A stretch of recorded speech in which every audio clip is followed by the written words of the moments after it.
கர்த்தர் நல்லவர், அவர் கிருபை என்றும் உள்ளது. இன்றைக்கு தேவ செய்தியின் தலைப்பு, உங்கள் சிறையிருப்பை மாற்றுவார். God will turn your captivity. சிறையிருப்பு என்பது ரொம்ப மோசமான சூழ்நிலை. அந்த நிலைமை யாருக்கும் வரக்கூடாது. ஏன்னா அது ஒரு கட்டப்பட்ட நிலைமை. அதிலிருந்து விடுவிக்க யாராலையும் முடியாது. அது ஒரு மோசமான ஒரு அனுபவமாக இருக்கிறது. உதாரணத்துக்கு சொல்லுவாங்க, ஓடவும் முடியாது, ஒளியவும் முடியாது. அது மாதிரி அனுபவம் தான் ஒரு கட்டப்பட்ட நிலைமை தான் அந்த சிறையிருப்பு.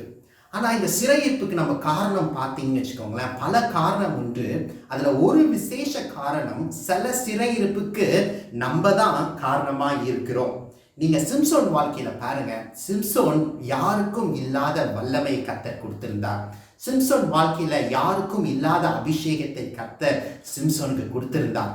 யாருக்கும் இல்லாத பலனை கர்த்தர் சிம்சோனுக்கு கொடுத்திருந்தார். விலையேற பெற்ற அபிஷேகம், நசரேன் விருது, அப்பனா தீட்ட தொடக்கூடாது, மதுபானத்தை அருந்தக்கூடாது என்று, தலையில சவரன் கத்தி படக்கூடாது என்று பல விதிமுறைகள். அந்த காலத்துலலாம் எல்லாம் ஒரு 40 நாள் தான் இந்த விரதத்துல இருப்பாங்க. ஆனா சிம்சோன் மட்டும் ஜீவனுள்ள நாளெல்லாம் அந்த விரதத்தில் இருக்கணும். அது ஒரு பரிசுத்த குழந்தை, ஒரு விசேஷித்த அபிஷேகம் பெற்ற குழந்தை. ஆனா சிம்சோன் வாழ்க்கையில என்ன நடந்துச்சுன்னா, தேவையில்லாத ஒரு அசோசியேஷன், தெலீலா கூட சேர்ந்து ஒரு சிறையிருப்பு வந்தது. சொல்லக்கூடாததை சொல்லிட்டார். என்னுடைய அபிஷேகம், என்னுடைய சீக்ரெட்டை அவர் வெளிப்படுத்துறது நிமித்தம் பெலிஸ்தியர்கள் என்ன பண்ணாங்கன்னா, மொட்டை அடித்தார்கள், அவர் கண்ணை பிடுங்கினார்கள் என்று நம்ம வேதத்துல வாசிக்கிறோம். இப்போ ஒரு கடைசி சூழ்நிலை வருது. நியாயாதிபதிகள் 16:28 நம்ம வாசிக்கிறோம். அவர் கடைசி சூழ்நிலை இருக்கிறார். அந்த நேரத்துல அவர் ஒரு ஜெபத்தை ஏறெடுக்கிறார். ஏன்னா பரிசுத்த ஆவியானவரும் விலகிட்டார், அவருடைய கண்ணும் பிடுங்கப்பட்டது, தலையும் ஒட்டடிக்கப்பட்டது. அவர் இதுக்கு மேல அவர் வாழ பிடிக்கல. அவர் சொல்லுகிறார், என்ன சொல்றாருன்னா, அவர் ஒரு ரிவெஞ்ச் எடுக்கணும். இந்த பெலிஸ்தியர் இது மாதிரி பண்ணிட்டாங்க, அதனால இந்த ஒரு விசை மாத்திரம் என்னை நினைந்தருளும் என்று அவர் ஜெபித்தார். பரிசுத்த ஆவியானவரும் கடைசி நேரத்துல, கடைசி ஒரு தடம் அவர் மேல் பலமாய் இறங்கி, அவர் உயிரோடு இருக்கிறதை பார்க்கிலும் சாகும் பொழுது அநேக பெலிஸ்தியர்களை கொன்றான் என்று வேதத்துல நம்ம பார்க்கிறோம். அப்ப இந்த சிறையிருப்பு சிம்சோனுக்கு ஏன் வந்தது என்றால், சிம்சோன் மூலமாக தான் வந்தது. தேவையில்லாத ரகசியத்தை சொன்னது நிமித்தம் கண் பிடுங்கப்பட்டது, அவர் மொட்டையடிக்கப்பட்டார், அவருக்கு வாழவும் பிடிக்கல. அதனால சிம்சோனுடைய வாழ்க்கை ஒரு ஃபெயிலியர் என்று நம்ம சொல்லவே முடியாது.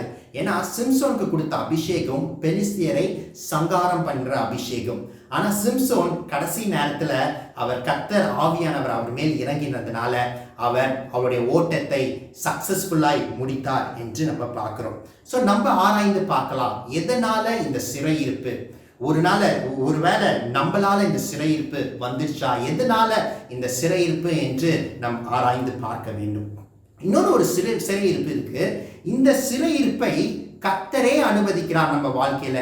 God permits captivity. எதற்காக கர்த்தர் அனுமதிக்கிறார்னா, நம்முடைய நன்மைக்காக தான் கர்த்தர் அனுமதிக்கிறார். யோசேப்பு வாழ்க்கையில பார்க்கும் பொழுது கர்த்தர் அனுமதித்தார். God permitted.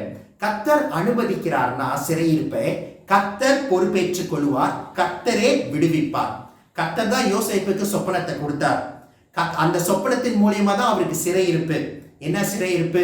சகோதரர்கள்லாம் அவர் மேல் கோபமா இருந்தாங்க, அவரை நிர்வாணமாக்குனாங்க, குழியில போட்டாங்க, 20 வெள்ளிக்காசுக்காக விற்று போட்டாங்க. அங்க போகும்போது போத்திபார் மனைவி மூலியமா அவருக்கு ஒரு பிரச்சனை வந்து அவர் சிறைக்கு போனார். ஒரு சிறையிருப்பு. ஆனாலும் இந்த சிறையிருப்புல யோசேப்பு எப்படி இருந்தார்? முறுமுறுக்கல, கம்ப்ளைண்ட் பண்ணல, ஆண்டவரே நீர் தான் இதுக்கு காரணம், நான் எந்த தப்பும் பண்ணல என்று கர்த்தரை அவர் குற்றம் சொல்லவே இல்லை. அந்த வேளையிலும் அவர் என்ன பண்ணார்னா, குற்றமற்றவராய் இருந்தார், பாவம் செய்யாதவராய் இருந்தார், கர்த்தருக்கு உண்மையாய் இருந்தார். அந்த சிறையிருப்பிலும் கர்த்தர் என்னென்ன வேலையை கொடுத்தாரோ அந்தந்த வேலையெல்லாம் அவர் முடித்தார். வேதம் சொல்லுகிறது, சங்கீதம் 105:19, கர்த்தர் சொன்ன வார்த்தை நிறைவேறும் வரைக்கும் அவனுடைய வசனம் அவனை புடமிட்டது என்று சொல்லலாம். அப்போ இங்க சிறையில இருந்தாலும் தேவன் யோசேப்பு கூட இருந்தார். யோசேப்பை மறக்கல.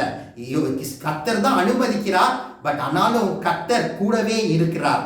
இந்த சொப்பனத்தின் மூலமா தான் ஒரு சிறையிருப்பு. ஆனா கர்த்தர் பார்த்தார், அதே சொப்பனத்தின் மூலமாக கர்த்தர் யோசேப்பை சிங்காசனத்துக்கு கொண்டு போய் வைத்தார். பிரிசன் டு பேலன்ஸ் இல்ல பிரிசன் டு ப்ரொமோஷன் என்று பார்க்கலாம். நம்ம வேதத்திலையும் நம்ம வாசிக்கிறோம், அவருக்கு அன்பு கூறுகளுக்கு சகலமும் நன்மைக்கு ஏதுவாய் இருக்கிறது. ஒருவேளை உங்க வாழ்க்கையில ஒரு சிறையிருப்பு வந்திருக்கலாம்.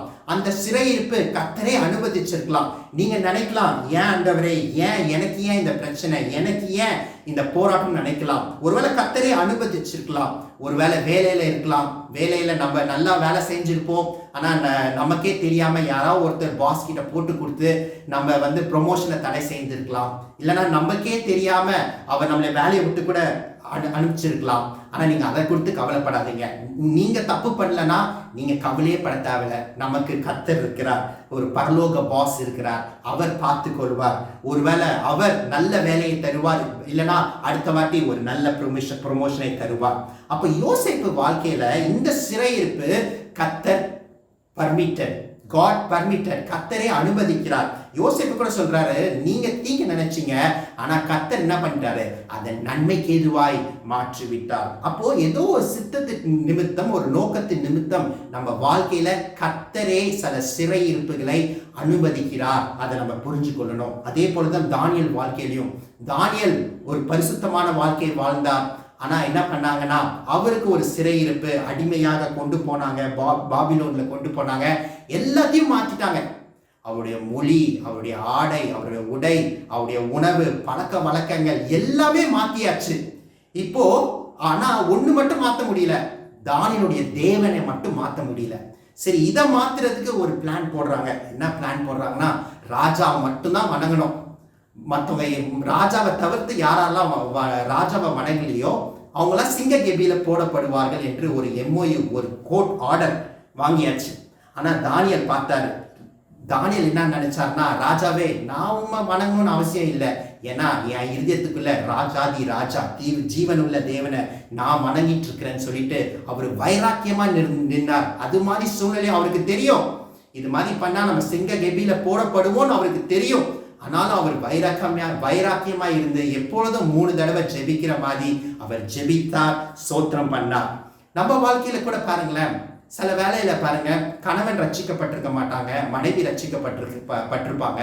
ஆனாலும் ஒரு உத்தரவு பிறப்பிக்கப்படுகிறது, சபைக்கு போகக்கூடாது, சர்ச்சுக்கு போகக்கூடாது, ஜீவனுள்ள தேவனை ஆராதிக்க கூடாது. இது போல நிறைய சீக்ரெட் கிறிஸ்டியன்ஸ் கூட இருக்கிறாங்க. ஆனா கிறிஸ்துவின் நிமித்தம் நம்ம சிறையிருப்புக்குள்ள போனா, கிறிஸ்துவின் பொருட்டு நாம் நெருக்கப்பட்டால் அது பாக்கியம், அது ஒரு பிளெஸிங், அது ஒரு ரிவார்ட். அந்த ரிவார்ட் இங்கேயும் இருக்குது, மறுமையிலையும் இருக்குது. இங்க தானியேல் விஷயத்துல பார்க்கும்போது ராஜாவே ஒரு தீர்க்க தரிசனமா ஒரு வார்த்தையை சொல்றாரு, தானியேலே, நீ இடைவிடாமல் ஆராதிக்கிற உன் தேவன் உன்னை தப்புவிப்பார் என்று ராஜா சொல்றார். அதே போல இடைவிடாமல் ஆராதித்த தேவன் அவர் தானியேலை தப்புவித்தார். அப்போ தானியேலுக்குள்ள என்ன காணப்பட்டுச்சுன்னா, ஒரு வைராக்கியம். Daniel did not deny God. அந்த சூழ்நிலையிலும் கர்த்தர் பட்சத்துல நின்றதுனால கர்த்தர் தானியேல் பட்சத்துல இருந்தார். அந்த சிங்க கெபியில கூட என்ன நடக்குதுன்னா, அந்த என்ட்ரன்ஸ்லாம் அந்த கல்னால மூடப்பட்டிருக்குது, ஒரு எக்ஸிட் வேவே இல்ல, no other means of protection. இது ஒரு டூ ஆர் டை பாலிசி. நீங்க பாருங்களேன், சிங்க கெபி எப்படி இருக்கும், அப்படியே இருளா இருக்கும், ஒரு மாதிரி ஸ்மெல் அடிக்கும், ஏன்னா அந்த சிங்கங்கள்லாம் இருக்குது, வைல்ட் அனிமல்ஸ்லாம் இருக்குது, கீழே தரலாம் எப்படி இருக்கும், அழுக்கா இருக்கும். ஆனா தானியேல் என்ன பண்ணணும், முழு ராத்திரியும் அங்க செலவிடணும். ஆனா கர்த்தர் பாருங்க, தானியேல் 6:22 நம்ம வாசிக்கிறோம், சிங்கங்கள் சேதப்படுத்தாதபடி கர்த்தர் தூதனை அனுப்பி சிங்கத்தின் வாயை கட்டி போட்டார். ஏன் இது பண்ணார்னா, தானியேல் எப்படி இருந்தானா, கர்த்தருக்கு முன்பாக குற்றமற்றவனாய் காணப்பட்டான். ராஜாக்கு முன்பாகவும் தானியேல் எப்படி இருந்தானா, ராஜாவே, நான் உமக்கு முன்பாக நான் எந்த ஒரு நீதிகேடு நான் செய்யவில்லை என்று தானியேல் சாட்சி கொடுக்கிறத நம்ம பார்க்கிறோம். அப்ப அது மாதிரி சூழ்நிலையிலையும் சிங்க கெபியில இருந்தாலும் தானியேல் எப்படி இருந்தாரா, விசுவாசம் உள்ளவராய் இருந்தார், வைராக்கியமாய் இருந்தார், கர்த்தரை மறுதலிக்கல. அதே போல நம்மளும் இது மாதிரி ஒரு சிறையிருப்புல இருந்தாலும் நம்ம கர்த்தருக்காக வைராக்கியமா இருக்கணும், கர்த்தரை நம்ம மறுதலிக்க கூடாது. கர்த்தர் பட்சத்துல நம்ம நிற்கும் பொழுது நான் நிச்சயமா சொல்றேன், கர்த்தர் நமக்கு நேராக தூதனை அனுப்புவார். நீங்க என்ன சிறையில இருக்கீங்கன்னு எனக்கு தெரியல, ஒருவேளை பண கஷ்டத்துல இருக்கலாம், ஒருவேளை வியாதி வறுமை நோய்ல இருக்கலாம், ஒருவேளை குடும்ப பிரச்சனையில இருக்கலாம், ஒருவேளை ப்ராப்பர்ட்டி இஷ்யூல இருக்கலாம். எந்த ஒரு சிறையிருப்புல இருந்தாலும் கர்த்தர் மேல் விசுவாசமாயிருங்கள். இரண்டாவது, கர்த்தருக்கு முன்பாகவும் மனிதர்களுக்கு முன்பாகவும் குற்றமற்றவர்களாய் நீங்க இருக்கும் பொழுது கர்த்தர் உங்களை விடுவிப்பது நிச்சயம். தூதனை அனுப்பி கர்த்தர் அவன் வாய் கர்த்தர் கட்டி போடுவார். கெர்ச்சிக்கிற சிங்கம் யார்? பிசாசு. பிசாசின் வாயை கர்த்தர் தூதரை அனுப்பி கட்டி போட்டு கர்த்தர் உங்கள் சிறையிருப்பை கர்த்தர் உங்களை விடுதலை ஆக்குவார். ஹல்லேலூயா. மூன்றாவது காரியம், யோபு வாழ்க்கையில பாருங்க. அவரு குற்றமற்றவர், அவர் நீதிமான். ஆனாலும் கர்த்தர் பர்மிட் பண்றாரு. அவரு பரிசுத்தமா தான் இருக்கு. அவங்க மனைவியை ஒரு வாட்டி சொல்றாங்க, இன்னும் அவர் பேரை உத்தமமா இருக்கிறீரு. என்ன பண்றாரு? அவரை சபிச்சு நீயும் செத்துரு என்று தன் மனைவியே சொல்றாங்க. அப்ப அவர் சொல்றாரு, பைத்தியக்காரித்தனமா பேசாத, கர்த்தரிடத்துல நம்ம நன்மை அனுபவிச்சோமே, நம்ம தீமையை அனுபவிக்க வேண்டாமா என்று யோபு சொல்லி அவர் இன்னொரு வாட்டி சொல்றாரு, அவர் என்னை கொன்று போட்டாலும் நான் அவர் மேல் பற்றுதலாய் இருப்பேன் சொல்லிட்டு அவர் என்ன பண்றாரு? அது மாதிரி சூழ்நிலையிலையும் தன் நண்பர்களுக்காக ஜெபிக்கும் பொழுது கர்த்தர் யோபின் சிறையிருப்பை மாற்றினார் என்று நம்ம பார்க்கிறோம். சோ இது மாதிரி சூழ்நிலை கர்த்தர் அனுமதிக்கும் பொழுது நம்ம எப்படி இருக்கணும்? கர்த்தருக்கு உண்மை உள்ளவர்களா இருக்கணும், குற்றமற்றவர்களா இருக்கணும். ஹல்லேலூயா. தேவன் பார்வையிலும் சரி, மனிதன் பார்வையிலும் குற்றமற்றவர்களா இருக்கும் பொழுது கர்த்தர் கர்த்தர் அனுமதித்ததை கர்த்தரே நம்மளுக்கு விடுதலையாக்க அவர் சர்வ வல்லமை உள்ள தேவனாய் இருக்கிறார். அப்போ சிறையிருப்புல நம்ம மாற்றி இருக்கும் பொழுது ஹல்லேலூயா, கர்த்தர் நம்மளை சிறையிருப்பிலிருந்து விடுவிக்க அவர் சர்வ வல்லமை உள்ள தேவனாய் இருக்கிறார். அதான் நம்ம நம்ம பாட்டு கூட ஞாபகம் வருது, அது சீக்கிரத்தில் நீங்கிவிடும் இந்த லேசான உபத்திரவம், கிறிஸ்துவின் பொருட்டு நாம் நெருக்கப்பட்டால் நமக்கு பாக்கியமே பாக்கியமே, சோர்ந்து போகாதே என்ற பாடல், ஒரு அருமையான பாடல் இருக்கு. நம்ம ஜெபிக்கலாம். அன்புள்ள ஆண்டவரே, இந்த வேலைக்காக நன்றி ஆண்டவரே. சிறையிருப்பை மாற்றுகிறவர் ஆண்டவரே, சில சிறையிருப்பை நீரே எங்க வாழ்க்கையில அனுமதிக்கிறீர் லார்ட். You permit Lord. அது எங்களுடைய நன்மைக்காக தான். அதை நாங்கள் உணர்வது உதவி செய்யுங்க. ஆனா அது மாதிரி மோசமான இருந்த சூழ்நிலையிலும் யோசேப்பை போல, யோபை போல ஆண்டவரே, உமக்கு முன்பாக நாங்கள் குற்றமற்றவர்களாய், உண்மை உள்ளவர்களாய், அது மாதிரி சூழ்நிலையிலும் ஆண்டவரே, நீர் எங்களுக்கு கொடுத்த வேலையை உத்தமமாய் செய்ய எங்களுக்கு கிருபையும் பலனும் நீங்க தரும் பொழுது தருவீராக. நீங்க தாங்க ஆண்டவரே, நாங்கள் ஜெபிக்கிறோம். நீர் எங்களை விடுவிக்கிறவர். எப்படி தானியேலை தூதரை அனுப்பி நீர் சிங்கங்களின் வாயை கட்டி போட்டது போல கெஞ்சிக்கிற சிங்கமாகிய பிசாசின் வாயை நீர் கட்டி போடுவீராக. தூதர்களை அனுப்புவீராக. எல்லா சிறையிருப்பும் இயேசுவின் நாமத்தினால மாறட்டும். நாங்கள் உமக்காக ஓடும் பொழுது ஆண்டவரே, உம்முடைய நிமித்தம் நாங்கள் பாதிக்கப்படும் போது, சிறையிருக்கப்படும் பொழுது அது எங்களுக்கு ஒரு ரிவார்டா இருக்குது, எங்களுக்கு பிளஸிங்கா இருக்குது, அது நன்மையா இருக்கிறது. நீர் எங்களை விடுவிக்கிறீர், தப்புவிக்கிறீர், எங்களை காப்பாற்றுகிறீர். அதற்காக உமக்கு நாங்கள் நன்றி செலுத்துகிறோம். தொடர்ந்து நீர் பொறுப்பேற்றுக் கொள்வீராக. நாம் சிறுக நீர் பெருக. இயேசுவின் மூலம் ஜெபிக்கிறோம் நல்ல பிதாவே. ஆமென். God bless you.